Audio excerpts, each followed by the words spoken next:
Të nderuar shikues, u rikthyem një herë pas lajmeve dhe një bloku fare të shkurtër marketingu për të diskutuar rreth zgjedhjeve të parakohshme ato të 7 qershorit. Në këtë pjesë të bisedës në gazetë do të jemi së bashku me komentatorin politik Jop Gojnovcin.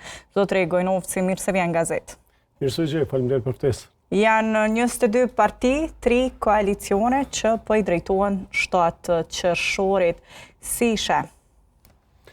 Nuk dallon shumë prej 28 dhjetorit të vitit e kaluar, kur kishim kaq pothuajse parti politike që ishin futur në garë përjashtuar nisme socialdemokrate, e cila në atë kohë garantë bashkë me Aleancën për Ardhmërinë e Kosovës, nuk e di saktë sa koalicione kanë qenë, por është i njëjti korpus politik i cili garon për të përfituar besimin qytetar të Republikës së Kosovës. Pothuajse ngjashmëria është aq e madhe sepse edhe distanca kohore është e shkurtër, saqë diferencën e komentimit mbi ato se çfarë na pret, ndoshta edhe se si do të rrjedhin gjërat është problem me e definu.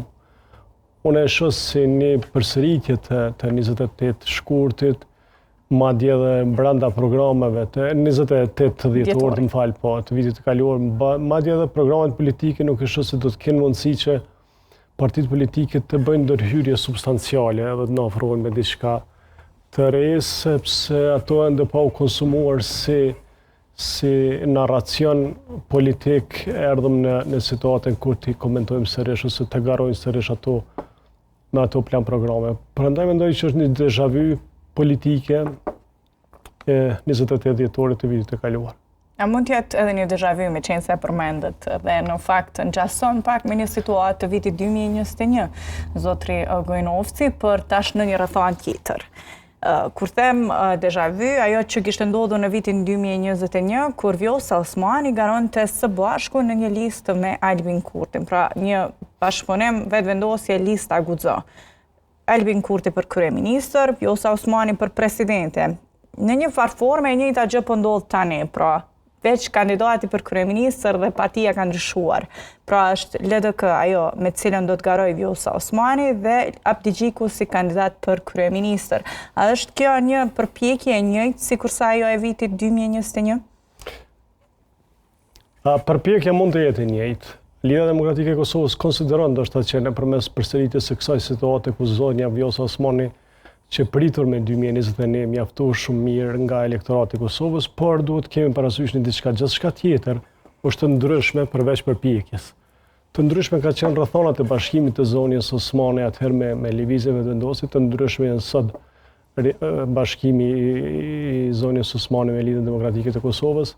Potenca politike e lëvizjes vetëvendosje në atë kohë ishte në kulmin e saj, ndërsa potenca politike e Lidhjes Demokratike sot është në minimumin e saj. Kështu që ka dallime substancial. Pastaj përbashkimi atëherë në vitin 2021 zonjës Osmani me Albin Kurtin ishte një lloj shpresë e kalitur. Njerëzit prisnin që kjo dyshe të ofronte diçka më ndryshe nga ajo çfarë ishim mësuar për vite me radhë. Ndërkaq Abdi Gjiku dhe Osmani tani nuk ofrojnë diçka ndryshe, nuk ofrojnë diçka të re, ofrojnë Lidhjen Demokratike të Kosovës me paketim dhe format tjetër. Atëherë në vitin 2021 kur Vjosa Osmani u largua, ishte Isa Mustafa në krye të LDK-s, tani është Abdi Gjiku kur e rikthen Vjosa Osmanin, e cila dorën zemër për vrojtimin tim politik, ajo është e larguar nga Lidhja Demokratike e Kosovës dhe nuk ishte e dalur me dëshirën e saj. Prandaj edhe rikthimi i zonjës Osmani nuk është krejtësisht për nga emocioni qytetar, nuk është krejtësisht i njëjtë, madje s'është fare i njëjtë me atë bashkimin e zonjës Osmani atëherë me zotin Kurti, sepse tashti ka një kthim të zonjës Osmani në një folene të cilës ka qenë dëshiruar. Ndërkohë në lëvizjen vetëvendosja ajo futej në një folene të cilën ishte e kërkuar dhe e dëshiruar. Pra zonja Osmani mund të sjellë votën në Lidhjen Demokratike të Kosovës tani, sikur që mund të nxjerrë votën nga Lidhja Demokratike e Kosovës, sepse ka pak inerci aty që mund të prodhojnë dalje të votës. Megjithatë, unë konsideroj që fitues në këtë rast me bashkimin e zonjës Osmani në Lidhjen Demokratike të Kosovës është Lidhja Demokratike, është Lumir Abdi Gjiku dhe është zonja Osmani. Pra janë 3 fitues në këtë situatë sepse Abdixiku dhe Osmani mbajnë njëri tjetrin, ndërsa Lidhja Demokratike e Kosovës ka nevojë për një këndellje politike.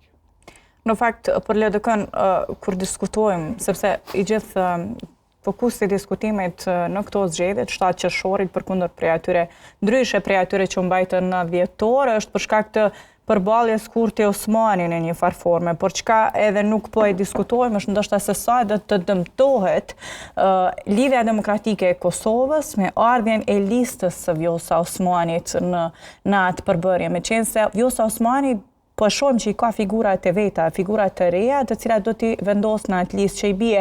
Rrjedhimisht do t'jenë më të favorizuara dhe çdo vot për Vjosa Osmani do të shkojë edhe për ata që në fakt do t'i dëmtoj të tjerët të cilët kanë qenë më parë në LDK. E shihni edhe ju kështu?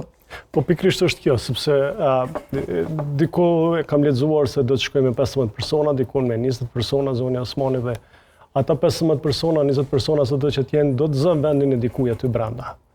Dhe natyrshëm, zonja Osmani përfiton nga Lidhja Demokratike e Kosovës sepse ajo merr votë në Lidhjen Demokratike të Kosovës nga ata që me 28 dhjetore votuan Lidhjen Demokratike, pra merr votën e gatshme në Lidhjen Demokratike. A çon votë re? Kjo mbetet për të parë, unë dyshoj shumë në numrin e madh të votave që zonja Osmani mund të dërgojë, mirë po plasaritjen mund ta zgjeroj.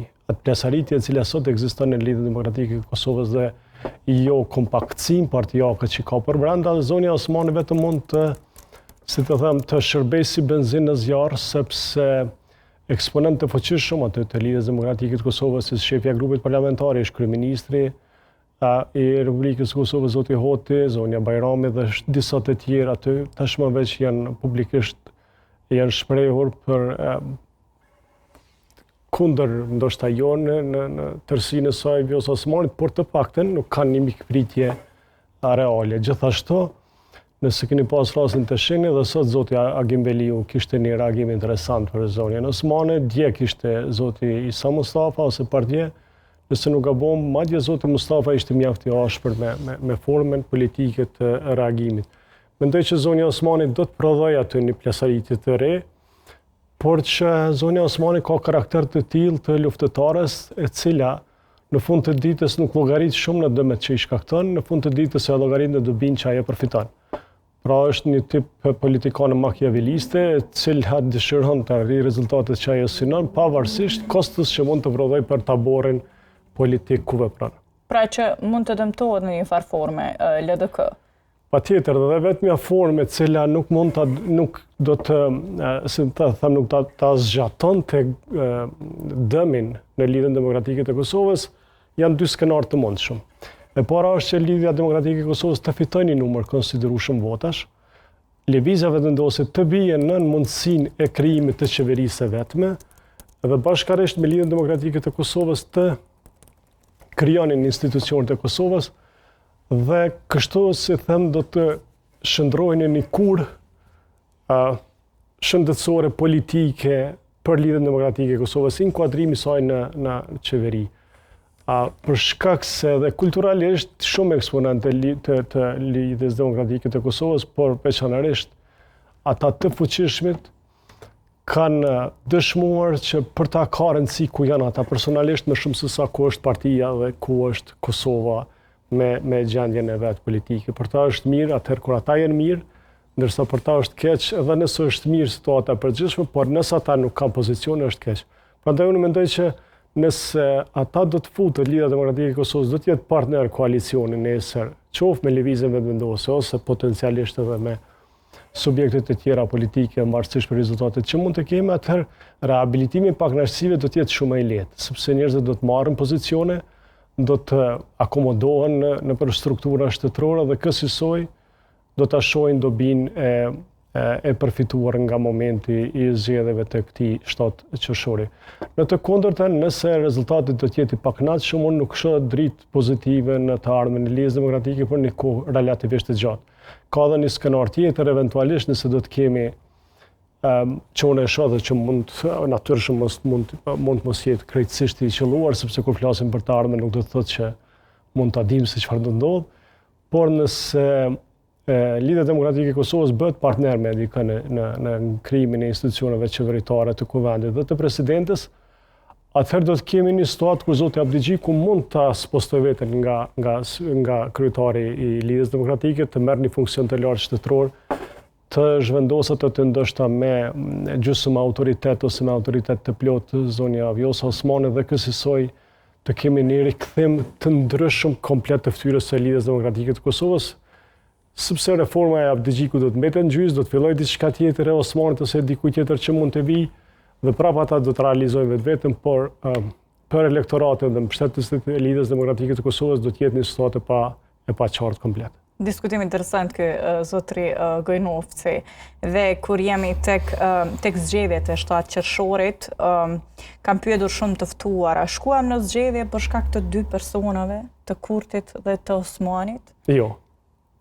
Dhe kur e bëj këtë pyetje, them që Osmani pati një sistem të vazhdueshëm për të qenë presidente dhe pati një sistem në palën tjetër që është zotri Kurti, që nuk deshti ta bënte presidente. Unë ju dhash një përgjigje të shkurt jo, sepse edhe jo më bëhet një pyetje kështu direkte me fund të mbyllur që quhen, por arsyeja pse shkuam në zgjedhje ishte apetiti në radhë par apetiti i 2 subjekteve më të mëdha opozitare politike në Kosovë. E Partisë Demokratike të Kosovës dhe i Lidhjes Demokratike të Kosovës, natyrisht, më pastaj edhe aftësia e shfrytëzimit të çdo vakumi dhe paqartësie politike në Kosovë, të cilën e posedon dhe e ka në kapacitetet e plota zoti Kurti. Zoti Kurti vepron jashtëzakonisht me inteligjencë të lartë në situatat kur paqartësia është mjaft e madhe. Për shikimin tim, shkurja në zgjedhje ka një emërues. Është Partia Demokratike e Kosovës dhe Lidhja Demokratike e Kosovës, që të dyja kanë llogaritur në 2 situata të ndryshme, e që rrjedhimisht në formë gati paradoksale, zonja Osmani del kësaj radhe të jetë edhe a do të i rëndësishëm për Partinë Demokratike të Kosovës me shpresën që do të fitojë vota më tepër. Sepse Partia Demokratike e Kosovës ka llogaritur që me kthimin e zonjës Osmani në politik do të dëmtohet zoti Kurti ose vetëvendosi. Ato vota, kudo që të shkojnë, me dëmtimin e lëvizjes vetëvendose do të krijohet nevoja që për krijim të institucioneve të bashkëqeverisit. Dhe rrjedhimisht e ka parë veten që mund të jetë faktor shumë i rëndësishëm.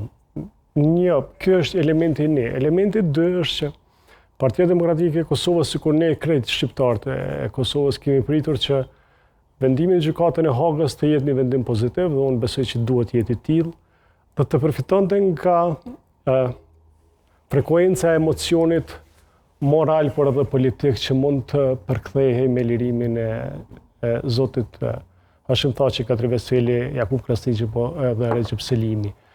4 këto figura do të ishin shumë të rëndësishme për atë emocionin politik në Kosovë. Natyrisht, përfituesit më të mëdhenj do të ishin Partia Demokratike dhe Lëvizja Vetëvendosi. Por Partia Demokratike e Kosovës, duke i pas 2 liderët e saj historik atje, vlerësonte se ky do të ishte një momentum i mirë për të përfituar politikisht, prandaj deshi që zgjedhjet e kemi në këtë kohë kur ata potencialisht do duhet të ishin në Republikën e Kosovës. Fatkeqësisht u shty ky vendim dhe për Partinë Demokratike pak a shumë kjo ishte një shpresë jo e realizuar. Nga ana tjetër, Lidhja Demokratike e Kosovës nuk kishte fare interes që ta bënte zonjën Osmani presidente. Dhe unë e kam thonë që në krye të herës, ende sa ka qenë duke u biseduar, më falni për jo modestinë që them, po e kam thënë që në kohën kur biseduar për presidenten Osmani, që ishte emër i lakuar nga njerëzit që s'përfaqësonin asgjë, dhe asnjëherë i lakuar nga Lidhja Demokratike e Kosovës. Mbrëm, njëri nga njerëzit më të fuqishëm të Lidhjes Demokratike të Kosovës e kishte thënë në një emision televiziv se edhe ato 15 nënshkrime të cilat i kishin mbledhur Lidhja Demokratike të Kosovës dhe i prezantoi në hollin e Kuvendit të Kosovës nuk ishin nënshkrime për zonjën Osmani. Çka dëshmon?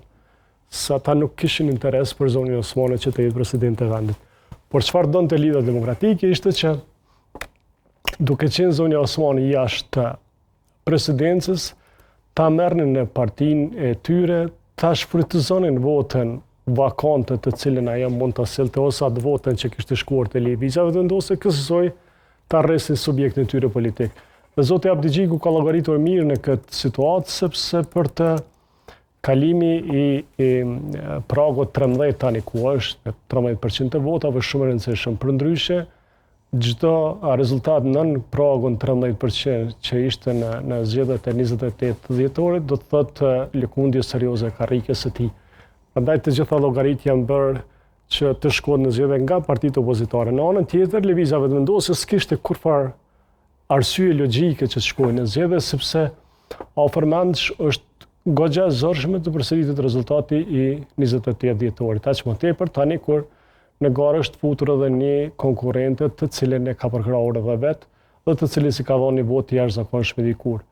Por nuk është që e bëri të qartë se ku qëndron problemi tek presidenti Osmani, pse ajo të mos jetë, pra nuk pati as propozim zyrtar, pati arsyetim që nuk i ka në shkrimet, në fakt pati arsyetim që nuk ka përkrahje nga partitë opozitare, të njëjtën nuk është se ka pasur edhe në vitin 2021, por prapse arriti ta bëjë një gjë të tillë. Zonja Osmani nuk ishte kandidate. Në atë kollaj flasim për zonjën Osmani si kandidate për presidente, por realisht ajo nuk ishte kandidate për presidente, sepse s'ishte as e nominuar.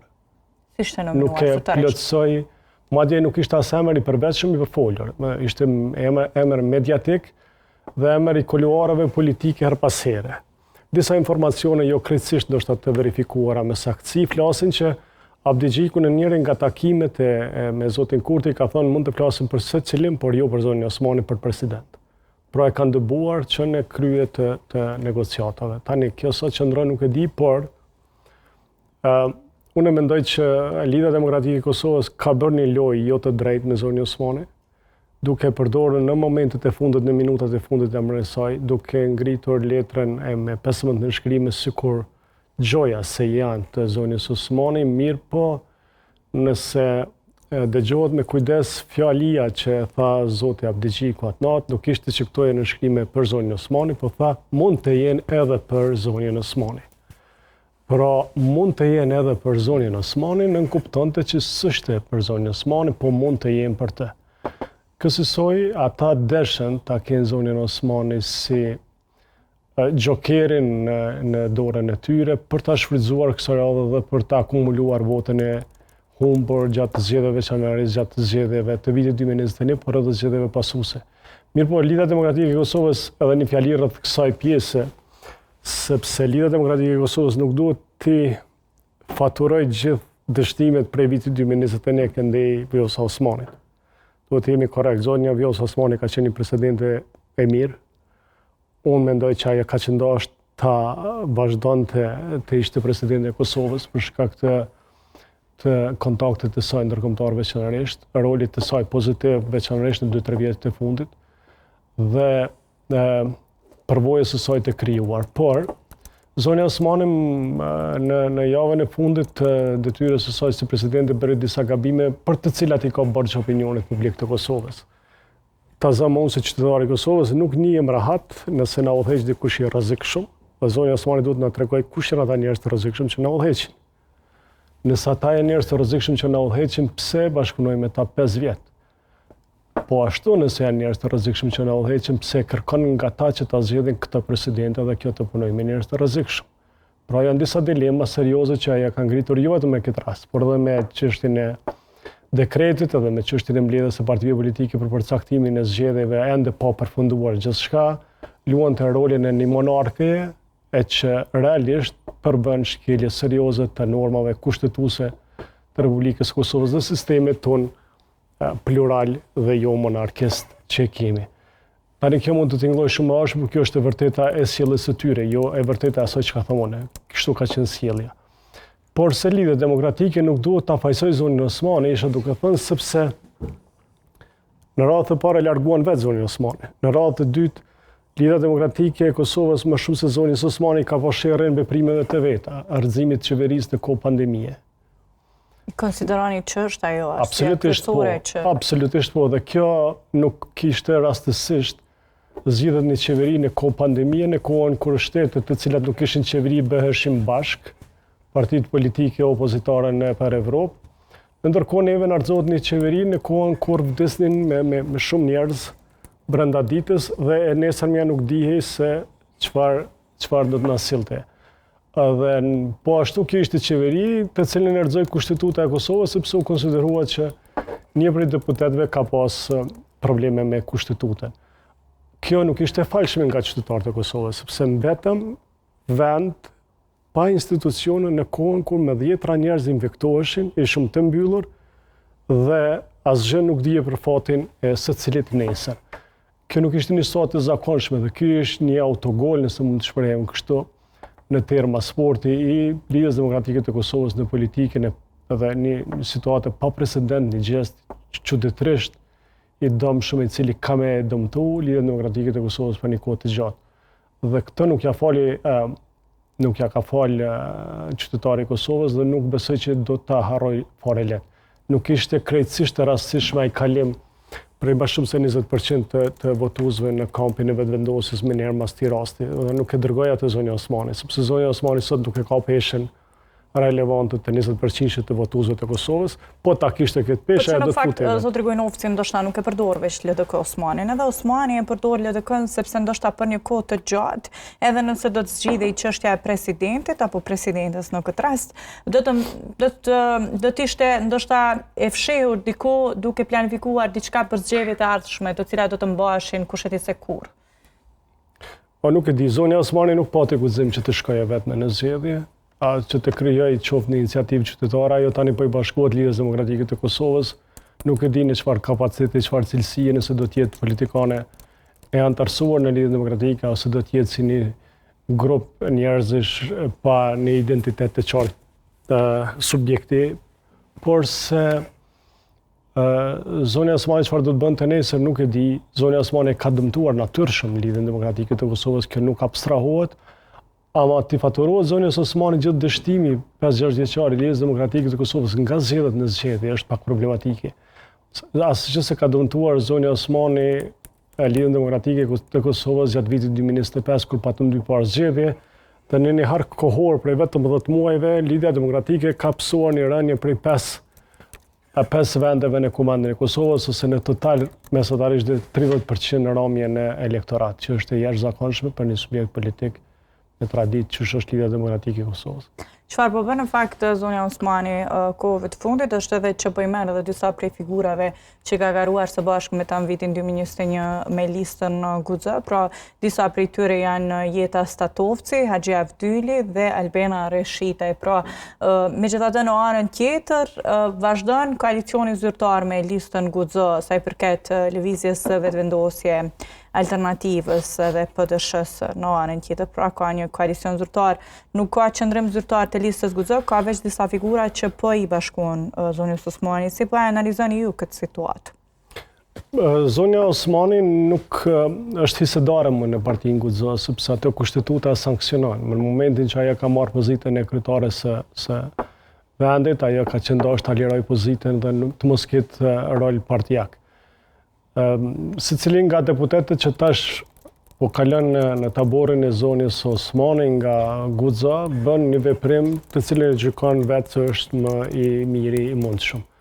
Në anën tjetër, pse komplet lëvizja Guxë nuk shkon në krahun e Vjosës Osmanit është shumë e qartë. Unë mendoj që ata nuk shohin bijetesë politike pa umbrellën e vetëvendosje. As Zonja Gërvalla e as të tjerët të brenda. Sepse s'kanë arritur të ngjizen mjaftueshëm elektoralisht në Kosovë që nga themelimi tyre në vitin 2021. Edhe Zotri Peci tani ka edhe një rol tjetër, është kryetari komunës së Mitrovicës dhe ndryshon situata për të. Absolutisht po, Zotri Peci megjithatë ka qenë një prej ministrave të mirë që ka treguar rezultate dhe unë mendoj që është me fat Mitrovica që tani ka në qeverisje atje, do të shohim rezultatet e tij nëse do të jetë pozitiv.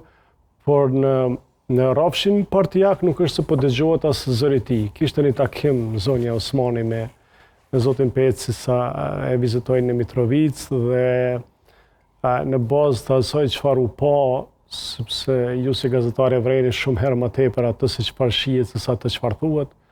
Në bazë të asaj çfarë u pa, shihen një ftohje serioze marrëdhënies mes dy palëve. Dhe kjo ka ndodhur jo tani, por ka ndodhur shumë kohë më përpara, ndoshta 2-3 vjet, kur zonja Osmane kishte konsideruar një lloj tradhtie mos konsultimin e sajna pas një shkrese që zonja Gërvalla kishte dërguar në institucionet e Bashkimit Evropian.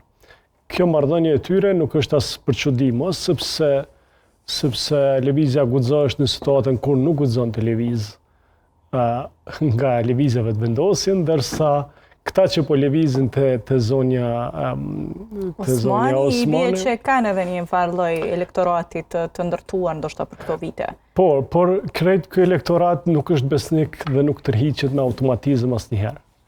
Sepse mbaret se në cilin kamp bën pjesë. Tani, nëse shohim kështu, Zoti Avdyli kishte thënë që nuk po largohen 3 persona, po largohen 100.000 vota. Është komplet. Po, ashtu e ka thënë. Po, është pamundshme të ndodhë kështu.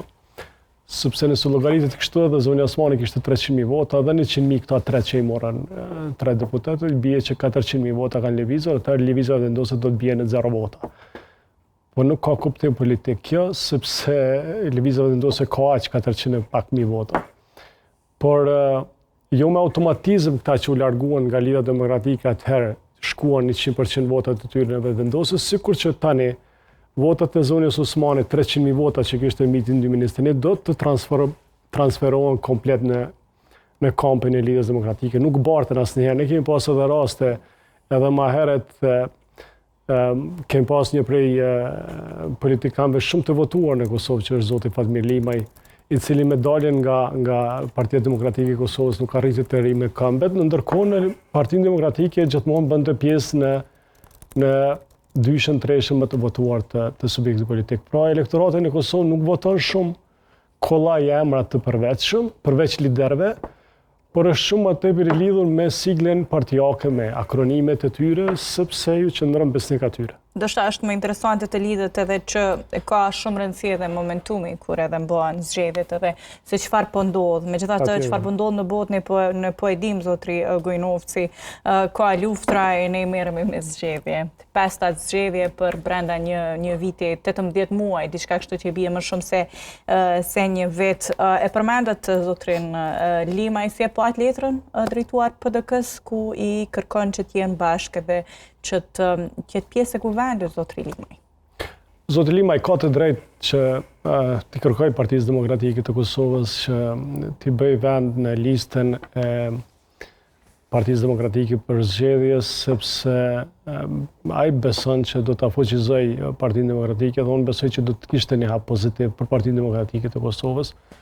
Por duhet ta kemi në qartë një situatë tjetër. Nuk është rasti i njëjtë sikur te zonja Osmane, Siptazëm që u kthye në Lidhjen Demokratike, sikur te zoti Limaj që kthehet në Partinë Demokratike për shkak të distancës në radhë të parë, për shkak të distancës kohore. Zoti Limaj ka shumë më tepër kohë që kur është larguar nga Partia Demokratike. Në Partinë Demokratike ka ndruar shumë gjëra, ka ndruar gjenerata të tëra, domethënë edhe tani po largohen edhe ata që ishin të vjetër, po lirojnë vende për gjeneratat e reja. Dhe mbi të gjitha çështja më e rëndësishme është që zoti Limaj nuk është një antar i thjesht të shkojë nga dikur hidhruar i prap në shtëpinë e tij në Partinë Demokratike, por është një themelues. Dhe ta presësh një themelues nuk është njëjtë sikur ta presësh një antar të larguar. Pra, rejtingu i zotit Limaj brenda Partisë Demokratike mbetet ka hijen aty për brenda, sepse është themelues i asaj partie politike dhe kjo gjenerata re nuk e ka duruar me lehtësi dhe nuk e duron me lehtësi që zoti Limaj të kthehet aty dhe të shndrohet pastaj në atë figurën e fuqishme politike e t'ju zë vendin këtyre që tashmë janë akomoduar brenda strukturave, kanë krijuar rrethin e vet dhe kanë ndoshta edhe një vizion tjetër për Partinë Demokratike të Kosovës. Prandaj edhe si më thonë, refuzimi i Partisë Demokratike të Kosovës, refuzimi potencial që ai më në fund të votet në listën e Partisë Demokratike nuk më duket shumë i pa pritur, sepse ata pritojnë ta presin rahatin e tij. Dhe zoti Limaj natyrshëm do të prishte rahatin e atyre njerëzve aty që ndoshta me momente të caktuara dhe nuk e kanë të merituar pozicionin brenda partisë. Por a e shihni që ndoshta edhe zotri Hamza do të jetë më i hapur për ta pranuar Limajin, me qenë se e rikujtoj ato përplasjet e mëpashme të PDK-s me shembull me Ramiz Ladrovcin, kryetarin e Drenasit. Pra, një ndryshim në këtë raport e bëri pikërisht zotri Hamza, pra duke afruar sërish zotrin Ladrovci, pra duke bërë ashtu që të mos edhe në një farë forme edhe të mos humbasin vota, sepse dihet edhe impakti i shumë figurave në qytetet prej nga vijnë, pra mund të jetë e njëjta situata apo ndryshon? Besoj që ndryshon dhe unë në vështrimin tim e shoh që zoti Limaj mund të kthehet në Partinë Demokratike, ndoshta në një situatë kur Partia Demokratike e Kosovës të udhëhiqet nesër nga zoti Katri Veseli ose zoti Hashim Thaçi. Sepse sot Fatmir Limaj po të shkon në Partinë Demokratike të Kosovës, ai mund të shihet më fuqishëm se sa vetë kryetari aktual zoti Hamza. Prandaj ky dualitet mund të krijojë aty pakënaqësi dhe mund të krijojë përçarje. Prandaj nuk besoj që guxon dikush që ta bëjnë një ndërmarrje të tillë, megjithëse letra e zotit Limajt, të cilën lexova, ishte shumë fine, ishte shumë dashamirëse dhe nuk kishte të bënte asgjë me potencën politike që ai mund të ketë ose ashpërsinë që dikush mund ta besojë që ai mund ta bartë aty për shkak të kaluarës së tij historike në partinë si themeluesi i saj. E qartë, dhe mjaft mirë e shpjeguar zotri Gojnovci. Flasim pak edhe për Aleancën për Ardhmërinë e Kosovës, sepse është ndoshta e vetmja që kandidatin për kryeministër e ka ndryshe. E ka Ardian Gjinin kësaj radhe. Si e shihni këtë lëvizje të AK-s për këto zgjedhje? Para datës së zgjedhjeve të këtyre që vinë, për më duket edhe të zgjedhjeve të 28 dhjetorit, zoti Haradinaj pa paralajmëruar largimin nga pozita e kryetarit të partisë. Dhe mendoj që ky do të jetë një test interesant për zotin Gjini, se si do t'ja dalë duke qenë mbartësi kryesor i listës ose kandidati i AK-s për kryeministër, në formë që ta shohin se çfarë do të jetë më pastaj një farë matje, tensioni ose situate politike, praktike në terren, se çfarë do të jetë impakti i zotit Gjini dhe cila është pranueshmëria e tij pranueshmëria qytetarëve për kandidaturën e tij. Interesante për ta parë është rasti i dytë që ndodh, nëse më mend ose i tretë në Kosovë që kryetari i partisë nuk kandidon për kryeministër. Megjithatë, në Partinë Demokratike kemi pasur një situatë ndryshe kur zoti Memlik Krasniqi ishte kryetar por kandidonte Hamza. Këtu kemi një situatë pak më ndryshe, sepse Haradinaj në fakt dha dorëheqje edhe nga të qenurit kreu i AK-s, mirëpo ajo mbeti si pezull për shkak që rikthye më pastaj për shkak të zgjedhjeve. Prandaj po mendoj që kjo është një test për zotin Gjini, është një test edhe për Aleancën për Ardhmërinë e Kosovës, të shohim se si do t'ja dalë. Mobilizimin e Aleancës po e shoh mjaft të gjallë, po shoh veprimet e tyre qoftë në rrjetet sociale, qoftë nëpër media, qoftë aktivitetet që i kanë. Zoti Gjini është një politikan me përvojë, por se unë dyshoj që në prezencën e zotit Haradinaj, me hijen e tij aty, ai do të arrijë ndonjë ditë të bëhet lider i vërtet i subjektit politik ose si kryeminist. Prandaj kjo do të jetë e meta kryesore e zotit Gjini ndoshta në këtë kandidaturë. Në anën tjetër do të jetë interesante me pa një kryetar të konsideruar të suksesshëm që vjen nga një komunë e madhe për ta parë në rolin e kryetarit, kryeministrit, se si do ta bëj ose se si do ta shfaqë ai vetveten para opinionit publik për të marrë këtë pozitë, për fituar këtë pozitë. E shihni që edhe kësaj radhe do të jetë e njëjta taktikë ndoshta e shumë partive politike për të bërë pjesë të garës edhe kryetarët të komunave, apo ai test ka dështuar ndoshta herën e fundit. Rikujtoj ishte edhe Aleanca për Ardhmërinë e Kosovës, e cila kishte bërë një gjë të tillë, LDK edhe PDK. Ta themi shkoqur kështu, kjo është pandërshmëria më e madhe që bëhet me opinionin publik dhe me votuesin. Me që ne votojmë me listat e hapura dhe votojmë emra të caktuar, cila është logjika që duhet futet një kryetar komune i cili dihet që nuk do të jetë kandidat, nuk do të jetë deputet. Pra ti votoje dikë që nuk do të jetë deputet. S'ka kuptim. Pra është vot e kontaminuar me qëllim nga partitë politike, dhe unë dua të besoj dhe shpresoj shumë, prandaj po them kaq ashpër dhe kaq direkt, shpresoj shumë që këto mos ta bëj askush, sepse është ajo gënjeshtra më e keqe që i bëhet dhe mashtrimi më i keq që i bëhet elektoratit. Kësaj radhe herën me 28 dhjetor pat shumë pak numër të bilim duket s'ka pas fare. S'ka pasur. Por ndryshe është ishte ndodhur më në Shkurt, ajo shi si një lloj testi me qenë se zgjedhjet lokale vinin në shtator, tetor, më pas nëntor që ishte rundi i dytë. Dhe ndoshta është parë edhe ashtu si një lloj testi për ti kandiduar sërish për kryetar komunash. Sakt, po mund të jetë ashtu. Por te rasti i Gjinit mbeta bash, të them te rasti i Gjinit ndryshon stata. Sepse përkundër që ajo është kryetar komune, ai nuk kandidon për deputet, kandidon për kryeminist. Pra kemi një situatë që duhet ta konsiderojmë me pozitivitet dhe jo si një tentativë për të vjedhur votën e elektoratit. E qartë. E ndryshmja kur brenda listës konkuron një kryetar komune për deputet, dhe ai dihet që nuk do të jetë, sepse në momentin që ai bëhet deputet do të shkaktojë zgjedhje komunale, atëherë kemi të bëjmë me një mashtrim i cili nuk është i ndershëm hiç. E qartë. Edhe një çështje e fundit, zotri Gojnovci, për ta diskutuar së bashku, çështja e aderimeve, çështja e hyrjes së figurave ndoshta të vjetra politike në për parti.